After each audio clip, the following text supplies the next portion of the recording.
After the salutation to the divine self in each, all became very still. The atmosphere itself seemed perfectly motionless. In a few moments, a wondrous presence slowly became visible in front of the king. That presence was a cosmic master from out the great silence.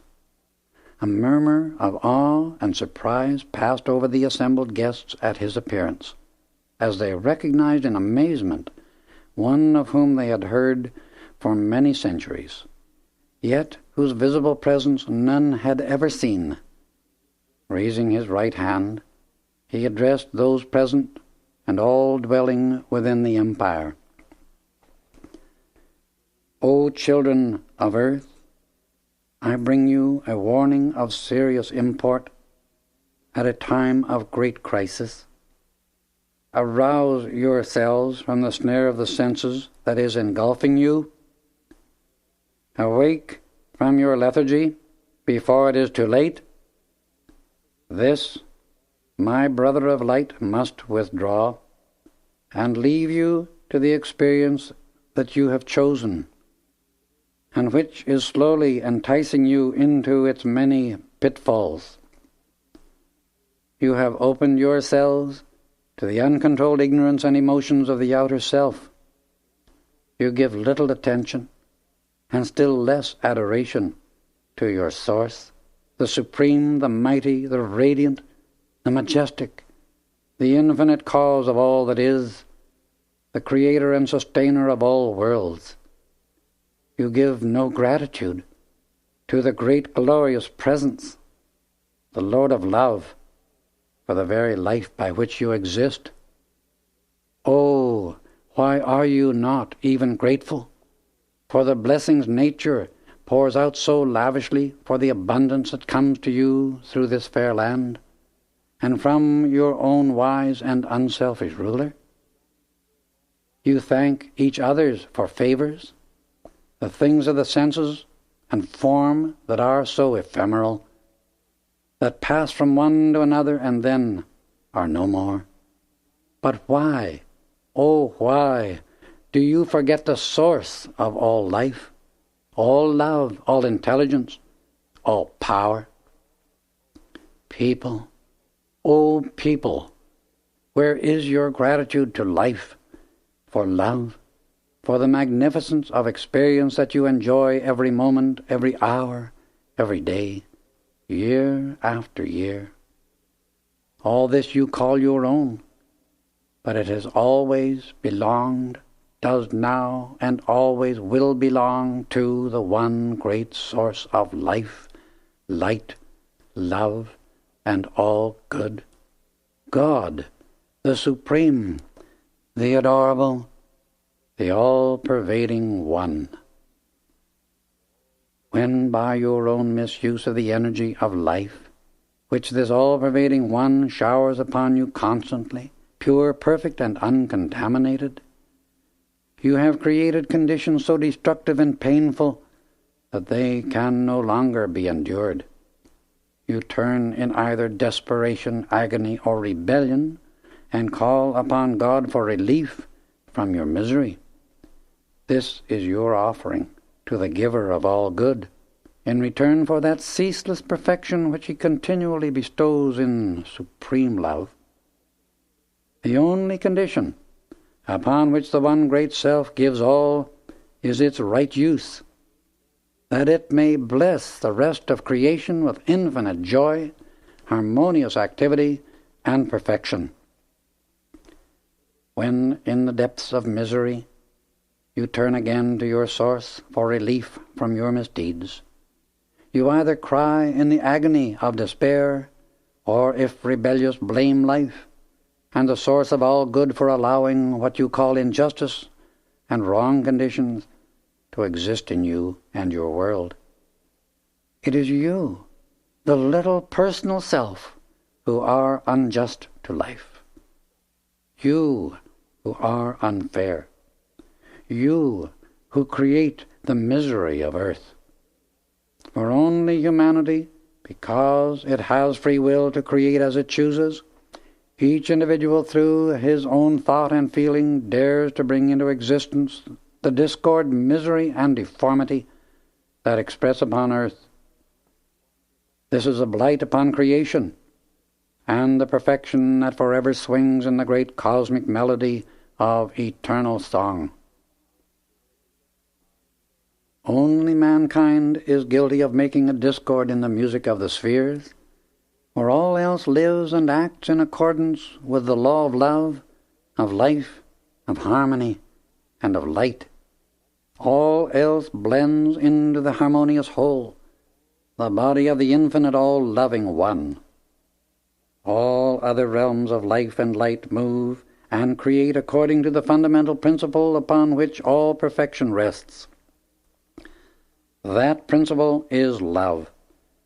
If it were not for the great selfless ones like your ruler, the great host of ascended masters, whose very keynote of existence is love, humanity would long ago have destroyed itself and the very planet upon which it exists. The transcendent and magnificent activities of love and light are the natural conditions in which God created and expected His human children to manifest, obeying His command to love. There is no such thing as a supernatural condition anywhere in the universe. All that is transcendent, beautiful, and perfect is natural and according to the law of love. Anything other than that is subnatural. The daily experience of the host of ascended masters is the perfection God's children were meant to live in always. Earth's children did express this perfection once in a former cycle, which was one golden age. That former civilization, that ancient perfection, is older than you dream, older than you believe the planet to be. All mankind at that period lived in a similar transcendent state as the ascended masters. The condition of misery that has followed since that time down through the ages came about because mankind chose to look away from its source, love, as the plan by which to live life. When the children of earth look away from love, they are deliberately and consciously choosing the experience of chaos. Whoever seeks to exist without love cannot survive long anywhere in creation. Such efforts are bound to bring failure, misery, and dissolution. Whatever lacks love must return to chaos, the unformed, so its substance may be used over again in combination with love, and thus produce a new and perfect form. This is the law of universal as well as individual life. It is immutable, irrevocable, eternal, yet beneficent. For creation in form exists that God may have something upon which to pour out love and so express in action. This is the law of the Mighty One from which all else proceeds. It is the mandate of eternity, and the vastness and brilliance of that perfection cannot be described in words. If there were not these actual, real, permanent, and perfect conditions of life and experience, which far transcend human description, existence would be but a travesty upon the stupendous activity of life that swings forever throughout creation. There are those higher, harmonious, transcendent spheres, realms of activity and consciousness, individual and cosmic, where creation goes on continually in joy, in love, in freedom, and in perfection. These are real, and much more permanent than your bodies and buildings in the physical world about you. These realms of life are created of substance which is so charged with love that they can never have a quality or activity of discord, imperfection, or disintegration imposed upon them or registered within them. Because they are based upon love, the perfection of such a manifestation is forever maintained, ever active, ever expanding, ever blessing with joy all that exists. you bring woe upon yourselves, which propels you into embodiment again and again in the ignorance of the senses, the human appetites and desires of the outer self. These appetites in the feeling nature of mankind are in themselves but an accumulation of energy, which the individual through his thought and feeling has given a quality of one kind or another. This misqualified energy gathers a momentum through human expression and becomes habit. Habit is but energy specifically qualified and held focused for a time upon one objective. The sense appetites of former lives become the driving forces and habits of the succeeding ones, keeping you slaves, bound to the chariot wheels of discord, lack, and necessity, whirling you through a maze of human problems and experiences of your own creation, compelling you to learn and obey the law of the one, love. Your own miscreations drive you on and on and on, until you are willing to understand life and obey its one law, love. You whirl through life after life, experiencing discord upon discord, until you do learn to live the law of love. This is a compelling activity which none escape, and it continues until the outer self asks the reason for its misery, and understands that its release from the experience of suffering can only come through obedience to the one law of love. Such obedience begins as calm, peace, and kindliness in the feelings whose center is in the heart. Its contact with the outer world must come through the inner feeling. Love is not an activity of the mind, but is the pure and luminous essence which creates mind. This essence from the great God flame streams into substance and constantly pours itself out as perfection in form and action. Love is perfection manifest. It can only express peace, joy, and an outpouring of those feelings to all creation unconditionally. It asks nothing for itself, because it is eternally self-creating, being the heartbeat of the Supreme. Love owns all, and is only concerned with setting the plan of perfection into action in all. Thus, it is a constant pouring out of itself. It takes no cognizance of what has been given in the past, but receives its joy and maintains its balance by the continual outstreaming of itself. Because this perfection is within love, forever flowing forth, it is incapable of recording anything but itself. Love alone is the basis of harmony and the right use of all life. In human experience, this grows into a desire to give and give and give of all the individual's peace and harmony under the rest of creation. People, oh people, forever throughout the ages, only enough love can bring you back to the heaven you once knew and abided in. Here you will once again embrace the fullness of the great light that gives all through love.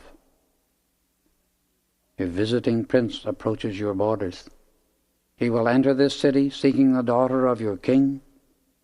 You will come under the rule of this prince, but the recognition of your mistake will be futile.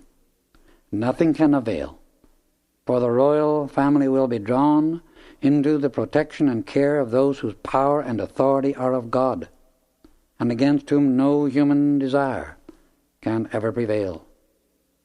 These are the great ascended masters of light from the golden etheric city over this land. Here your ruler and his beloved children will abide for a cycle of time. Turning to the king, he addressed him, saying, I bless you my noble, patient brother. Loving and selfless has been the service to your people. Deep and eternal is your devotion to the Supreme One, the source of all creation. The golden etheric city awaits and joyously welcomes you and your children.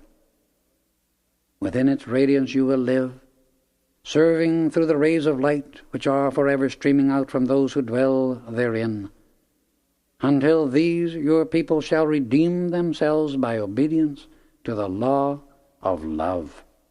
This empire of light exists over the land you have loved so well. It is composed of self-luminous etheric substance and rests above the physical city which is your capital.